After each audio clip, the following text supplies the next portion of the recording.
Assalamualaikum warahmatullahi wabarakatuh. Perkenalkan, nama saya Miladia Sekar Hananintia Stuti dari Fakultas Ilmu Hukum dengan NIM 191010200815 kelas V326. Di sini saya akan mempresentasikan tugas tentang hukum adat mengenai tentang sistem hukum adat di Indonesia. Hukum waris adat. Hukum waris memuat peraturan yang mengatur proses penerusan barang harta benda dan barang tidak berwujud benda dari suatu angkatan manusia kepada keturunannya. Hukum waris meliputi peraturan hukum yang bersangkutan dengan proses yang sangat mengesankan, serta tentang penerusan ataupun pengoperan kekayaan material ataupun non-material dari suatu generasi ke generasi lainnya. Proses peralihan dapat dimulai ketika pewaris masih hidup. Di sini ada 3 contoh unsur dalam proses waris tersebut. Yang pertama, adanya pewaris yang meninggalkan harta kekayaan. Yang kedua, adanya beberapa ahli waris yang berhak menerima harta waris. Dan yang terakhir, yang ketiga, adanya harta waris yang ditinggalkan. Sistem kewarisan adat. Sistem kewarisan adat dibagi menjadi 2. Yang pertama, sistem kewarisan individual. Harta waris dibagi-bagi antara para ahli waris, contohnya seperti masyarakat suku Jawa. Dan yang kedua, sistem kewarisan kolektif.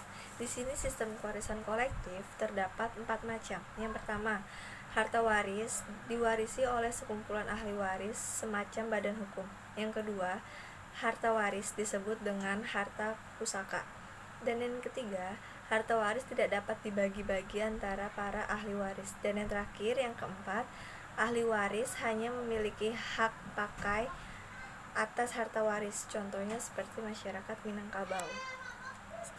Pembagian harta peninggalan. Pembagian harta waris dilakukan atas dasar kerukunan ataupun kekeluargaan. Anak perempuan dan anak laki-laki dari seorang peninggal warisan berhak atas warisan dalam arti bahwa bagian anak laki-laki sama dengan bagian anak perempuan.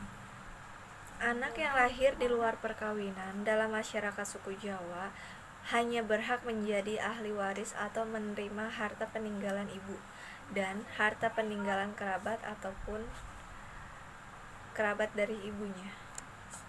Harta warisan yang tidak dapat dibagi karena sifatnya memang tidak memungkinkan untuk dibagi. Contohnya yang pertama, barang milik kerabat karena kedudukan hukumnya terikat pada suatu tempat ataupun jabatan tertentu. Contoh yang kedua, barang keramat keraton Kesepuhan Cirebon karena belum bebas dari kekuasaan persekutuan hukum yang bersangkutan. Contoh yang ketiga, tanah kesepikan di Cirebon karena pembagiannya untuk sementara ditunda. Dan yang terakhir, yang keempat, anak yang belum dewasa di Jawa karena hanya diwariskan oleh satu orang saja ataupun sistem kewarisan mayorat. Pengibahan merupakan kebalikan dari harta warisan yang tidak dapat dibagi, yaitu pembagian keseluruhan ataupun sebagian harta kekayaan sesama yang masih hidup. Contohnya itu memberikan dasar kehidupan material bagi keturunannya. Di lingkungan masyarakat matrilineal ataupun patrilineal merupakan suatu jalan untuk memberikan sebagian hartanya langsung kepada anaknya yang mana sesungguhnya merupakan suatu penyimpangan. Sekian presentasi dari saya, kurang lebihnya mohon maaf. Wassalamualaikum warahmatullahi wabarakatuh.